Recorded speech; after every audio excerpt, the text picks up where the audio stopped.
Is the Intuit Dome already cursed? 8 games into the 2024-2025 season, the Los Angeles Clippers sit at number 7 in the West with a 6-4 record. Now, this isn't bad for a team heading into the season with a lot of doubts after letting Paul George head to Philly and losing Kawhi Leonard to injury. But the issue lies within their 3-4 home record. It wasn't until the 4th official home game that the Clippers grabbed their first win at the brand new $2 billion Intuit Dome. Look, I know that being one game under 500 a few weeks into the season isn't really cause for concern, but in context, it does start to make you wonder if the curse of the Clippers will be around forever like the Thing in Smile. I haven't seen the sequel yet, so if the Smile Monster does eventually leave, no spoilers please. It does kind of feel like the inaugural season at Intuit is a tipping point for the Clippers, a franchise that's had a lot of tipping points since it landed in LA. And by all accounts, Steve Ballmer's brain dump of basketball viewing innovation has materialized into a super cool place to watch basketball. And since it's an arena and not a human, it can't be put on IR after signing a 5-year extension. So let's take a look at the arena first, the curse second, and then collectively pray to the basketball gods that the curse of the Clippers fell out of the back of a moving truck. In Inglewood, a few blocks away from the fabulous Forum, the home of the Showtime era Lakers, the Intuit Dome broke ground in 2021. Even on day one, people were mesmerized. Here's 30% three-point shooter Russell Westbrook admiring the number of bricks they were able to fit into the foundation. That day also came with a promise from Ballmer we'll never forget. Toiletopia is a fun name, I'm not gonna lie, but I'm not sure I would associate it where the Clippers play, but I'll never stop watching this clip. If you want to pause this video right now and go sign my change.org petition to change every Allen Iverson playout.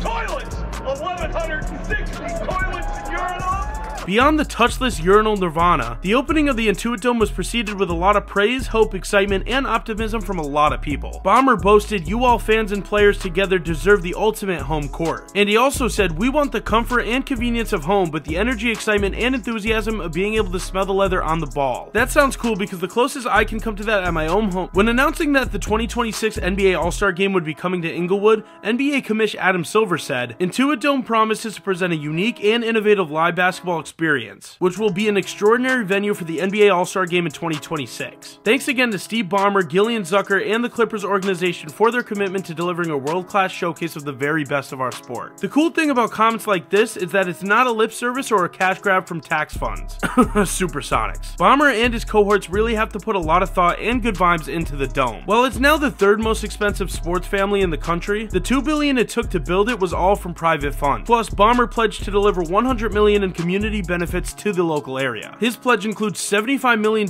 for low-interest loans to buy, preserve, and develop affordable housing, $6 million for improvements to the Inglewood Public Library, $12.75 million for college scholarships, after-school tutoring, and other programs, and then other assistances like homeowner and rental assistance. That's really putting your money where your toilets are. Toilets! 1,160 toilets and urinals!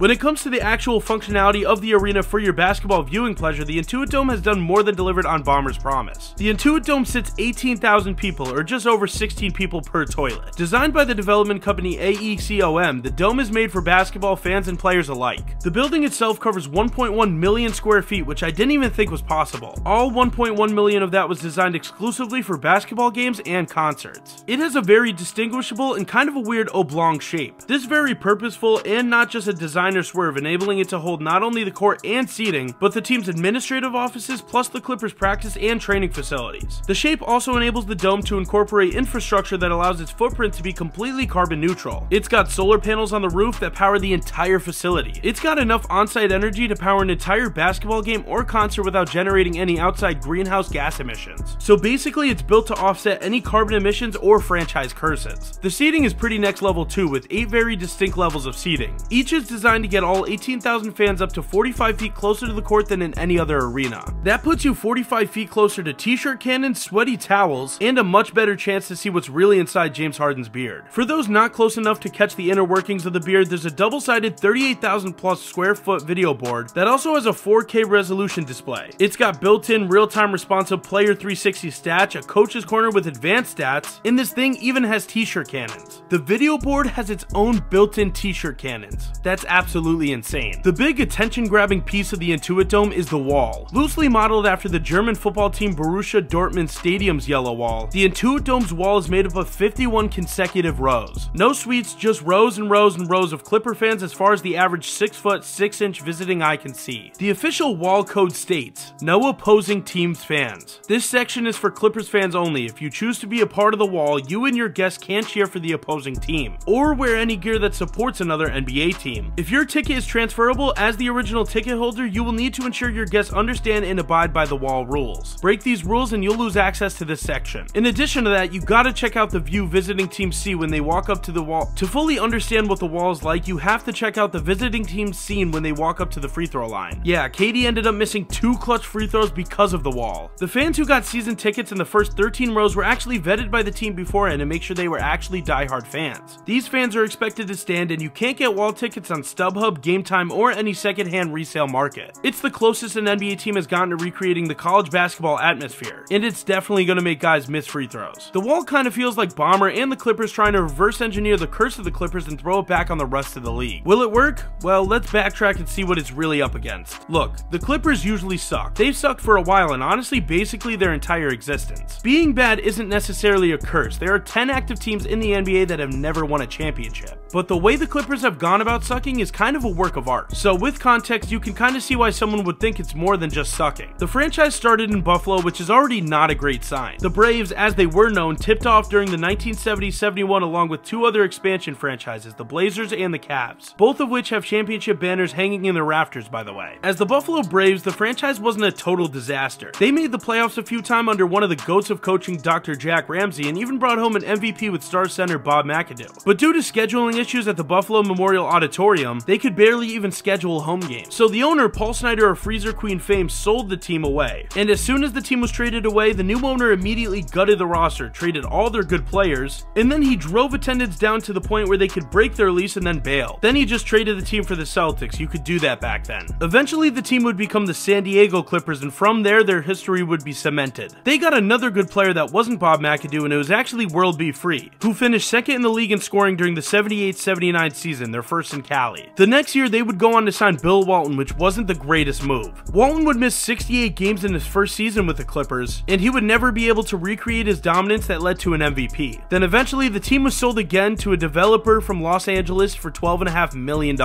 and that developer's name was Donald Sterling. Obviously, we know Sterling isn't the greatest guy, but he immediately tried to move them to LA. He received the largest fine the NBA had ever given out to that point for publicly stating the 17-65 team was tanking, and he also made a bunch of weird rules for the players and the staff. Anyways, besides that, he ended up moving the team out to LA for real this time, and even though the league kept suing him, he just didn't care. And that's how the LA Clippers were born. Once they moved to LA, this is where a lot of the curse started to kick in. A bunch of injuries started to pile up, and they would make trades, and then the players they got would just get hurt. Even when they got the #1 pick and brought in Kansas legend Danny Manning, he tore his ACL. Again, they had players, but the curse continued. The next couple of decades saw the team live in the shadow of the other Los Angeles team who didn't suck. They traded Danny Manning for Dominique Wilkins, who ended up only playing 25 games for the team. They would go on to move in with the Lakers, which just added to the curse. One of their players died in a car accident, one player was paralyzed in a dirt bike crash, one player was murdered, and the other one murdered his brother. Yes, this curse thing is probably really real. They drafted one of the biggest busts in NBA history, and then they drafted Lamar Odom, who would win championships with the other team in LA. Look, they did end up making the Western Conference Finals in 2006, and Elton Brand was an all-star, but just when you might think they had something going, they blew a Game 7. Then Brand ruptured his Achilles, Chris Kaman was their best player at one point, which is crazy, and the budding superstar Sean Livingston suffered one of the most gruesome injuries ever caught on camera. But in 2009, things started to look up because they drafted Blake Griffin out of Oklahoma. He was poised to make a big impact until he unfortunately broke his kneecap in a preseason game and missed the entire season. Then Lob City happened. There was real hope because you had Chris Paul, Griffin, and DeAndre Jordan, which formed one of the most exciting cores in the NBA. Everyone was watching them on League Pass every night and on Twitter. In their first playoff series, Paul sent the Spurs dynasty home in a Game 7 loss. But then there were more losses that came, and then there was Doc Rivers, and then there were even worse losses. Then in 2014, Donald Sterling happened again. We're not going to go into all that because it's gross and doesn't have anything to do with basketball, but we don't like Donald Sterling. And then we come to the current day Clippers, where they had Kawhi and Paul George. And all it took was to trade Shai Gilgeous-Alexander and a bunch of picks. Not much at all, right? Still, the curse ended up happening. The Kawhi and PG-led Clippers would not do anything in their tenure. And Shai Gilgeous-Alexander would go on to be an MVP candidate who might win it this year. So honestly, to this day, the curse continues. But Bomber is on the right path to fixing it. The Intuit Dome is a great start, don't get me wrong. And even though it's only a few weeks into its existence, maybe this will be the thing that finally lifts the curse. They have the wall, they have the big video board with the t-shirt cannons, they still kind of have Kawhi, and they have Steve Ballmer. But you know what they also have?